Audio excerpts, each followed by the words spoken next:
अचूक वेळ अचूक वस्तूला असते, अंधारलेल्या वस्तूंना या जगात किंमत नसते. मी पालकांना सांगू इच्छितो, माझ्या मुलाला मी कधी अभ्यास कर म्हणून सांगितलं नाही. भीक मागून जगणाऱ्या आणि झोपडीतल्या पालात राहणाऱ्या कुटुंबांना त्यांना एकदा भेट द्यायला घेऊन गेलो. ही का अवस्था यांची अशी, त्याची त्याला कारण सांगितली. ही पालात राहणारी, झोपडीत राहणारी लोक शिकली नाहीत म्हणून यांना नोकरी नाही म्हणून यांना पगार नाही म्हणून यांना असा भीक मागत प्रवास आयुष्याचा करावा लागतो. तुला काय वाटतं? तुला काय करायचंय? करता येत. जाणीव लक्षात ठेवा. उगाच शेळी बनून राहण्यात अर्थ नाही. जगायचं असेल तर वाघासारखंच जगता आलं पाहिजे. आणि काही अडचण नसते. सिहीन माहितीये का तुम्हाला? ही सिहीन आपल्या पिलाला जन्म देते आणि ज्या क्षणी तिच्या गर्भातनं तिची पिलं बाहेर पडतात त्याच्या दुसऱ्या क्षणी ती सिहीन तिथून उठते आणि 10-15 पावलं दूर जाऊन बसते. जगाच्या पाठीवरची पहिली आई आहे जी जन्म दिल्या दिल्या आपल्या पोरांपासून वेगळे होते, अलग होते, बाजूला होते. अहो, ती पिलं नुकतीच सृष्टीत आली. वारा म्हणजे काय त्यांना माहित नाही, आभाळ म्हणजे काय कळत नाही, आकाश म्हणजे काय समजत नाही, खावं काय कळत नाही, श्वास कसा घ्यावा जाणीव नाही. अशा वेळी आईनं आधार द्यावा, आईनं कुशीत घ्यावं, आईनं सांगावं, शिकवावं, आधार द्यावा. तर ती आई उठून लांब जाऊन बसली. ती पिलं व्याकुळतात, आईकडे आर्त नजरनं पाहतात. ए आई ये ना ग, घे ना जवळ. ए आई, आर्त साथ घालत राहतात पण ती आई येत नाही. जागची अजिबात हलत नाही. ती तिथूनच फक्त आपल्या पिलांकडे बघत राहते आणि मग त्या पिलांना जाणीव होते आपली आई आपल्याकडे येणार नाही. आणि मग त्या पिलातलं एक पिलू सगळी शक्ती एकवटतं, सगळी शक्ती ताकद एकवटून उभा राहतं आणि आईच्या दिशेने पाऊल टाकतं. पाय सटकतो, ढासळतं, कोसळतं, ते यातनेनं विवळतं. ए आई, ये ना ग, घे ना जवळ. पण ती सिहीन जागची हलत नाही. मग ते पिलू परत शक्ती एकवटतं, सगळी ताकद एकत्र करून परत एक एक पाऊल टाकतं आणि कसं बस आपल्या आई जवळ जाऊन पोहोचतं, आईला बिलगतं. दुसरा पिलू उठून उभा राहतं, धडपड करतं, कोशिश करतं, पडतं, ढासळतं, पुन्हा उठून उभा राहतं, आई जवळ पोहोचतं. एक पिलू तसं आई जवळ जातं. पण एक पिलू उठायची कोशिश करतं, सगळी शक्ती एकवटतं पण अंगात त्राण नाही, शक्ती जमा होत नाही. ते उभं राहता ढासळतं, कोसळतं, यातनेनं विवळतं. ए आई, ये ना ग, नाही जमत आहे. ए आई, ये ना. पण सिहीन जागची हलत नाही. ते पिलू परत प्रयत्न करतं, परत उभारायची कोशिश करतं, परत एकदा उभा राहतं, पहिलं पाऊल टाकतं, दुसरं पाऊल टाकतं आणि परत ढासळतं. ते असं की परत ते उठत नाही, उठून उभा राहत नाही. ती सिहीन लांबून बघत राहते त्या पिलाकडं. ते पिलू नजरेनं साथ घालत असतं. ए आई, ये ना ग, घे ना जवळ, नाही जमत आहे मला. ए आई. पण ती सिहीन येत नाही. काही क्षण निघून जातात आणि त्या सिहीनेला कळतं आपलं पिलू येत नाही, आपलं पिलू आता जागेवर उठणार नाही, उठत नाही. हे कळल्याबरोबर ती सिहीन तडकन उभा राहते, एकदा सगळं सर्वांगी शहारते, आसमान भीती डरकाळी फोडते आणि झपाझप पावलं टाकत आपल्या पिलाजवळ येते. आपल्या त्या पिलाकडे क्रुद्ध नजरनं बघते, परत एकदा आसमान भीती डरकाळी फोडते आणि आपण जन्माला घातलेल्या पिलाच्या सरळ नरडीचा घोट घेते आणि त्याला गिळून टाकते. जगाच्या पाठीवरची पहिली आई आहे जी स्वतःच जन्माला घातलेल्या पिलाच्या नरडीचा घोट घेते, त्याला गिळून टाकते. पण असं का केलं तिनं? असं का केलं याचं उत्तर त्या बछड्याजवळ आल्यावर तिनं ज्यावेळी डरकाळी फोडली ना, त्या डरकाळीनं दिलं. ती सिहीन आपल्या त्या बछड्याला एवढंच म्हणाली, सिंहाचा बछडा म्हणून जन्माला आलास आणि तुला जर सिंहासारखं उभा राहता येत नसेल तर तू जगून उपयोग नाही, तू मेलेला चांगला.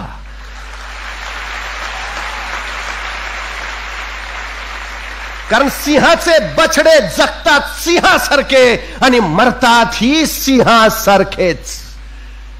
तुम्ही ठरवायचं आहे शेळी होऊन जगायचं की सिंह होऊन जगायचं. आणि जर सिंह व्हायचं असेल तर उभा राहावंच लागेल. यशाच्या प्रवासाला सुरुवात करावीच लागेल.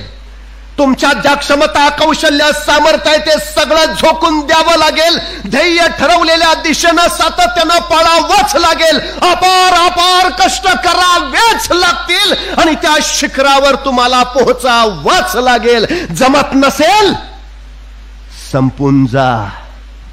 या जगाला तुमची गरज नाही.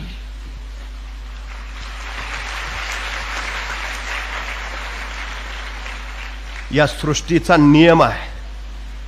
इथं टिकतो कोण? जो फिट आहे तो. अनफिट माणसं टिकत नाहीत. जीवशास्त्राचा नियम आहे सर्वायवल ऑफ द फिटेस्ट. या सृष्टीत तोच टिकून राहिला जो फिटेस्ट आहे. फिट आहे बस. तुम्हाला तुमचं फिटेस्ट पण निर्माण करावंच लागेल तर तुम्ही टिकाल. ही सगळ्यात महत्वाची गोष्ट आहे. असामान्य आहात तुम्ही, अलौकिक आहात तुम्ही, एकमेवा द्वितीय आहात तुम्ही. अभिमान वाटावाचं काम आपल्या हातून झालं पाहिजे.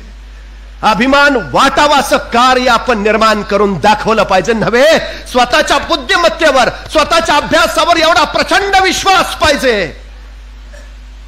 एक निकालाच्या दिवशी विद्यार्थी धावत धावत मुख्याध्यापकांकडे आला आणि मुख्याध्यापकाने त्याने विचारलं, सर वर्गात दुसरा नंबर कुणाचा आला? सर म्हटले, काय वेळ आहे, लोक पहिला नंबर कुणाचा आला असा प्रश्न विचारतात. हे पोरग विचारतोय सर वर्गात दुसरा नंबर कुणाचा आला? ते सर म्हटले, बाळ अरे पहिला नंबर कुणाचा आला असं विचारावं. तो विद्यार्थी म्हणला, सर पहिला मीच आहे हे मला माहिती आहे, दुसरा कुणाचा आलाय ते सांगा.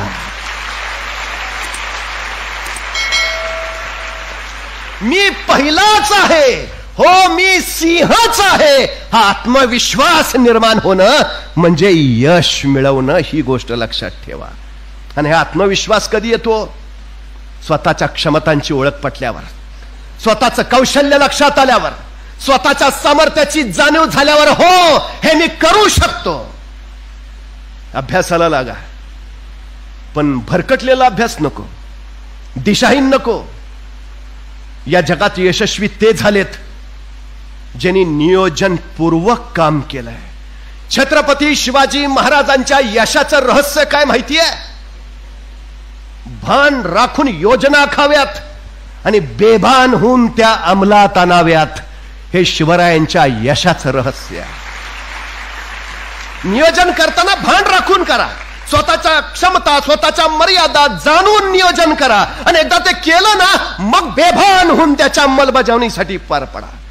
आमच्याकडे अडचण काय होती, आम्ही सुरुवातीला बेभान होऊन वेळापत्रक तयार करतो.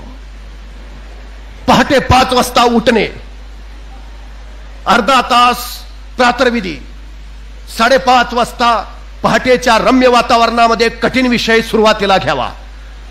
गणित 5:30 ते 7, 7ला चहा, 7:30 पर्यंत विश्रांती, 8ला पुन्हा अभ्यास, इतिहास, 8 ते 9, 9 ते 10 भूगोल, 10 वाजता जेवावयास उठणे, अर्धा तास जेवण, 1 तास विश्रांती, 12:30ला परत अभ्यास, रसायनशास्त्राची प्रश्नपत्रिका सोडवणे, 12:30 ते 2, 2 वाजता परत एकदा उत्तरपत्रिका निहाळणे, 2:30 वाजता जमा करणे, 2:30 ते 3 विश्रांती, 3 वाजता परत काहीतरी खाऊन घेणे, 3:15 वाजता इतिहासाचा अभ्यास, 3 ते 5 इतिहास, 5 वाजता मोकळ्या हवेत फिरायला जाणे, 6 वाजता परत येणे, चहा घेणे, 6:30 वाजता परत अभ्यासाला बसणे, विज्ञानाचा अभ्यास, 6 ते 9,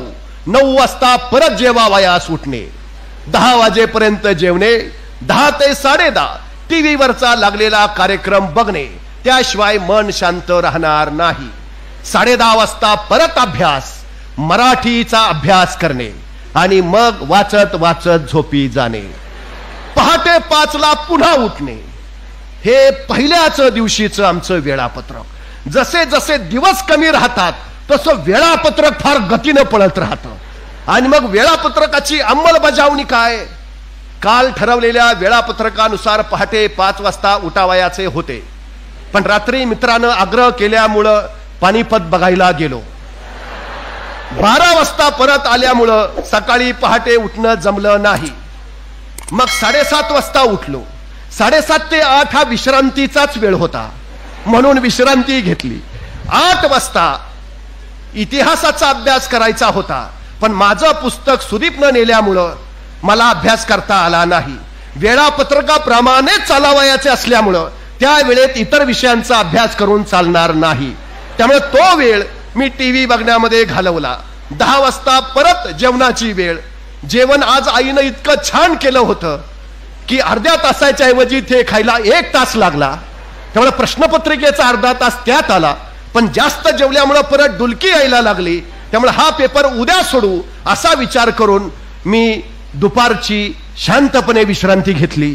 शरीराला विश्रांती मिळाल्याशिवाय मनाला विश्रांती मिळत नाही, आणि मनाला विश्रांती असल्याशिवाय बुद्धी काम करत नाही. उगाच वेड्यासारखं अशी तकतक करून चालणार नाही, असं कालच आमच्या सरांनी आम्हाला सांगितलंय. त्यामुळे नंतर डोळा लागला. खरं तर मी 1 तास झोपणार होतो, पण जाग आली त्यावेळी 7:30 वाजले होते. आता 7:30 वाजता खरं तर भूगोलाचा अभ्यास करायचं नियोजित होतं, पण मला भूगोल कळतच नाही. म्हणजे कळत नाही ते करण्यात अर्थ काय, असा विचार करून मी ते केलंच नाही. नंतर आईनं परत जेवायला हाक मारली. जेवता जेवता टीव्हीला उत्तम चित्रपट लागला होता. तो पाहता पाहता 11 कधी वाजले कळलं नाही.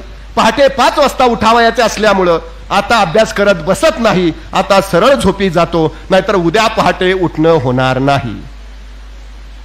हे आमचं नियोजन आणि ही त्याची अंमलबजावणी. यश मिळेल. शिवाजी महाराजांच्या यशाचं कारण काय? भान राखून योजना आखाव्यात आणि बेभान होऊन त्या अंमलात आणाव्यातच. 50 वर्षाचं आयुष्य महाराजांचं, पण या 50 वर्षाच्या आयुष्यात एकही घटना अशी नाही, एकही प्रसंग असा नाही की ज्याचं महाराजांनी नियोजन केलं नाही. अहो ते जाऊ द्या, आईच्या गर्भात असतानाच ज्याच्या आयुष्याचं नियोजन ठरलंय, असा जर कोणी महापुरुष या सृष्टीत जन्माला आला असेल तर छत्रपती शिवाजी महाराजांशिवाय दुसरं नाव नाही. जन्माला यायच्या आधीच ठरलंय काय करायचंय. जन्माला येऊन जन्माला यायच्या आधीच ठरलंय काय बनायचंय. जन्माला येऊन 50 वर्षात एकही प्रसंग नाही ज्याचं महाराजांनी नियोजन केलं नाही. अफजल खानाचा कोतळा बाहेर काढायला महाराजांना फक्त 2 मिनिटं लागली, फक्त 2. पण या 2 मिनिटाच्या यशस्वीतेसाठी महाराजांनी तब्बल 1 वर्ष नियोजन केलं होतं. तब्बल 1 वर्ष. तुम्ही उत्तम नियोजन करा, अभ्यासाला फार कमी वेळ लागेल. आणि नियोजनाशिवाय अभ्यास करा, वेळ अभ्यास किती केला तरी पुरणार नाही, ही वस्तुस्थिती आहे.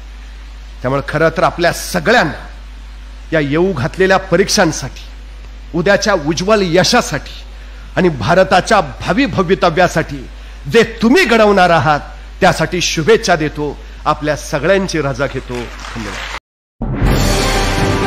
आजच आपल्या लक्षवेध न्यूज नेटवर्क या चॅनलला सबस्क्राईब करा, व्हिडिओला लाईक करा आणि शेअर करा.